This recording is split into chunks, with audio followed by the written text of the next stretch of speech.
ՀՑԿ-ի որոշման հետ բողոքարկելու հնարավորություն կա, բողոքարկելու եք, ինչ եք անել։ Ես բազմաթիվ անգամ ասել եմ, որ իշխանությունների մանիպուլյացիան, որ տեսեք Սամվել Կարապետյանը դատի է տալիս պետության եւ այլն, խնդրում եմ մեր հայրենակիցներին, որպեսզի հասկանան մի բան, մենք երբևիցե չենք նույնականացրել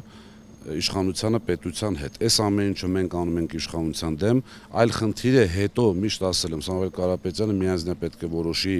հաղթած այսպես քեյսերի հետ ինչ պետք է արվի։ Մենք մեր պայքարը շարունակելու ենք, որտեղ բաց այդ անարդարությունը եւ ձեզ այսպես մի փոքրիկ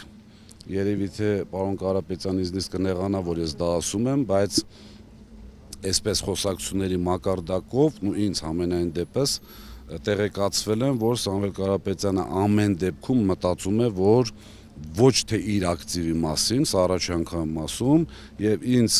այսպես հասցրել է, որ մենք միևնույն է պետք է պայքարենք, որովհետև հեծը վերաբերվում է ամբողջ ազգին եւ սրանք հեծը բերելու են այն վիճակին, որ տուժելու է ամբողջ ազգը։ Հենց դրա պատճառով էլ պայքարելու ենք։